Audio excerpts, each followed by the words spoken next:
SDP പിന്തുണയുമായി ബന്ധപ്പെട്ടാണല്ലോ ഇപ്പോൾ ഏറ്റവും വലിയ ചർച്ച ഈ നിമിഷം നടന്നുകൊണ്ടിരിക്കുന്നത്. SDPയുടെ പിന്തുണയോ അല്ലെങ്കിൽ സഹായമോ തേടിയിട്ടില്ല എന്ന് പറഞ്ഞു ഇന്ന് മുഖ്യമന്ത്രി പിണറായി വിജയൻ. എന്നാൽ BJP എതിർക്കുന്ന പലരും LDFനെ സഹായിക്കുന്നുണ്ടാകാം.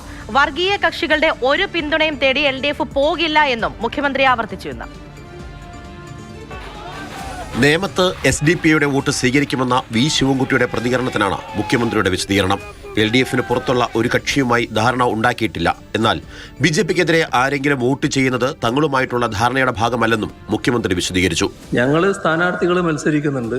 സ്ഥാനാർത്ഥികൾ മത്സരിക്കുമ്പോൾ ആ മണ്ഡലത്തിൻ്റെ പ്രായോഗികതക്കനുസരിച്ചുള്ള നിലപാടുകൾ ആളുകൾ സ്വീകരിക്കുമെന്ന് നമുക്ക് എല്ലാവർക്കും അറിയാം. അതല്ലാതെ ഞങ്ങളെ LDFന് പുറത്തുള്ള ഇത്തരത്തിലുള്ള ഏതെങ്കിലും ഒരു കക്ഷിയുടെ പിന്തുണ വേണം എന്ന് പറഞ്ഞ് ഞങ്ങൾ സമീപിക്കുന്ന നില ഉണ്ടായിട്ടേയില്ല. അത് ശിവൻകുട്ടിയുടെ കാര്യത്തിലും അദ്ദേഹം നേരിട്ട് അഭ്യർത്ഥിക്കുന്ന നില ഒരു തരത്തിലും ഉണ്ടായിട്ടില്ല. പിന്നെ കഴിഞ്ഞ തവണ വോട്ട് ചെയ്തു എന്ന് പറയുന്നുണ്ട്. അതൊക്കെ അവിടുത്തെ പ്രത്യേക സാഹചര്യവും കൂടി നമ്മൾ കാണണം.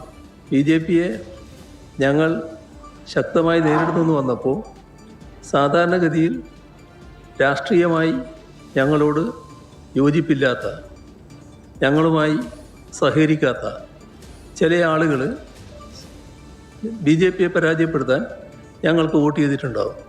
അതേതെങ്കിലും ഒരു കരാറിൻ്റെ ഭാഗമല്ല, ഏതെങ്കിലും ധാരണയുടെ ഭാഗമല്ല. അതേസമയം UDF SDP-യുടെ വോട്ട് വാങ്ങില്ലെന്ന് പറഞ്ഞല്ലോ എന്ന മാധ്യമപ്രവർത്തകരുടെ ചോദ്യത്തിന് മുഖ്യമന്ത്രിയുടെ മറുപടി ഇങ്ങനെ: ഏത് കാലത്താണ് നിങ്ങൾ ജീവിക്കുന്നത്? ഏത് നാട്ടിലാണ് നിങ്ങൾ ജീവിക്കുന്നത്? നിങ്ങൾക്ക് ഓർമ്മയില്ലേ ഈ പാലക്കാട്ടെ തെരഞ്ഞെടുപ്പ്? ഏതെങ്കിലും കാര്യങ്ങൾ പറയാൻ വേണ്ടി വസ്തുതകളാകെ മറച്ചു വെച്ച് പറയലാണ്. എന്തായിരുന്നു അവർ സ്വീകരിച്ച നിലപാട്? എത്ര കണ്ടൊക്കെ ചങ്ങാതിമാരായിട്ടായിരുന്നു അവർ നടന്നത്. എന്നാൽ CPM ജനറൽ സെക്രട്ടറിയും വി ശിവൻകുട്ടിയും SDP വോട്ട് അഭ്യർത്ഥിച്ചുവെന്ന് മുതിർന്ന കോൺഗ്രസ് നേതാവ് AK ആന്റണി ആരോപിച്ചു. പാർട്ടി സെക്രട്ടറിയേക്കാൾ ആൾ ഇന്ത്യ പാർട്ടി സെക്രട്ടറിയേക്കാൾ വലുതാണോ കേരളത്തിലെ മുഖ്യമന്ത്രി? മാതൃഭൂമി ന്യൂസ്, തിരുവനന്തപുരം.